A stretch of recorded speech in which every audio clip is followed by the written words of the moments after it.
Chers téléspectateurs, bonjour. Aujourd'hui, dans l'invité du 7, nous recevons le chirurgien esthétique de renommée, Dr Bensouda. Bonjour.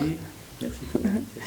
On avait quelques questions à se poser et en interviewant certains patients et certains internautes, la question qui revenait souvent, c'était selon vous, est-ce que les personnes que vous opérez, donc des femmes ou des hommes, est-ce qu'elles viennent vraiment dans un but de résoudre un certain complexe, ou bien c'est plus pour attirer, provoquer, je sais pas.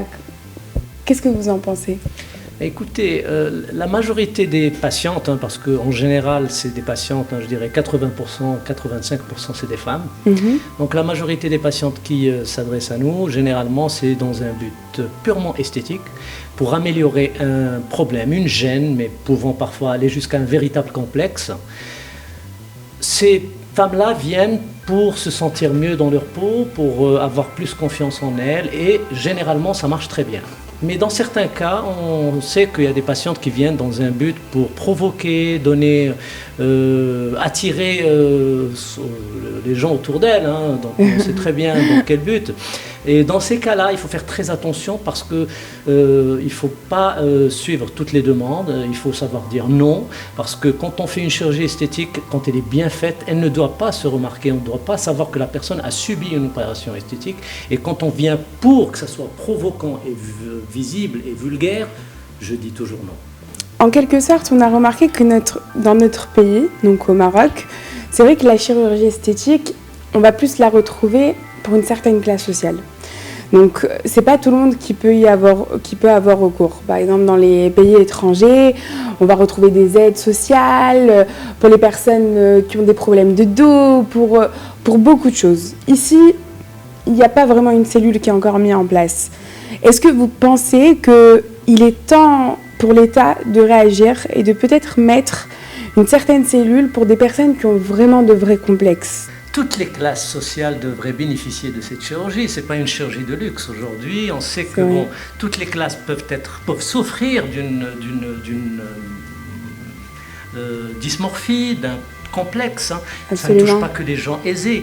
Donc il faut créer dans les centres hospitaliers des aides dans ce sens où on peut opérer des gens même à petits moyens qui n'ont pas suffisamment de revenus, leur proposer des chirurgies esthétiques qui leur permettent de se sentir bien dans leur peau et de retrouver confiance en eux. Et comme disait mon maître, le professeur Pitangui, même les pauvres ont droit à la beauté. C'est quoi votre plus belle réussite d'opération ? Après donc autant d'années d'exercice, je commence à apprécier, à travailler essentiellement au niveau du visage, au niveau du nez et au niveau de la poitrine, tout en faisant le reste. Mais ce que j'aime faire aujourd'hui, c'est essentiellement le visage. C'est une belle avancée, on va dire, parce que tout ce qui est visage, ça fait un peu peur. C'est le miroir, c'est ça, c'est l'image. C'est ton image. J'avais une opération ratée sur le corps, on peut camoufler avec des habits, mais le visage c'est la perfection. Et on se regarde tous les jours et si on n'est pas satisfait de son image, ça peut vraiment créer des soucis et des gênes quotidiennes. Et en parlant de greffe de cheveux, justement, on va dire que le problème de chute de cheveux, c'est un vrai problème de société, que ce soit chez la femme ou chez l'homme. Donc chez l'homme, on a les hommes qui ont peur de vieillir avant l'âge et de se retrouver avec le crâne chauve de leur père. Et les femmes, elles ont cette peur parce que la beauté d'une femme, en quelque sorte, c'est ses cheveux. Donc avec toutes les nouvelles méthodes qui ont été mises en place, on sait aussi qu'ici, dans votre clinique, vous proposez donc justement des soins pour limiter la chute de cheveux. Est-ce qu'il y a vraiment une solution ? Est-ce que ça marche vraiment ? Écoutez, les cheveux, vraiment, c'est un problème sérieux, aussi bien chez la femme que chez l'homme. Quand il y a un début de chute de cheveux, quand il y a des problèmes de qualité, de souffrance des cheveux, nous avons des moyens médicaux, c'est ce qu'on appelle la thérapie capillaire. Donc, c'est des soins qui permettent d'améliorer la qualité du cheveu, mais la partie externe, si vous voulez. Aujourd'hui, avant de passer à la chirurgie, que je ne fais pas d'ailleurs parce que c'est un domaine à part, je fais ce qu'on appelle la thérapie avec le PRP. le plasma riche en plaquettes, et c'est notre propre sang, hein, voilà, notre propre sang qu'on prélève, qu'on filtre et qu'on n'utilise que le plasma qui est riche en facteurs de croissance et qu'on met au niveau du cuir chevelu, qu'on met d'ailleurs au niveau du visage aussi pour donner un coup d'éclat à la peau. Et ce PRP permet de stimuler les cellules de la peau et du cuir chevelu, les follicules pileux, et ça permet de faire repousser certains follicules qui étaient déjà dans un état en fin de vie, quoi. Et ça permet de les stimuler et de faire sortir ces cheveux. Et on a remarqué qu'après quelques séances de PRP, on récupère une bonne qualité de cheveux, une bonne densité, sans arriver à la chirurgie. La chirurgie, c'est la dernière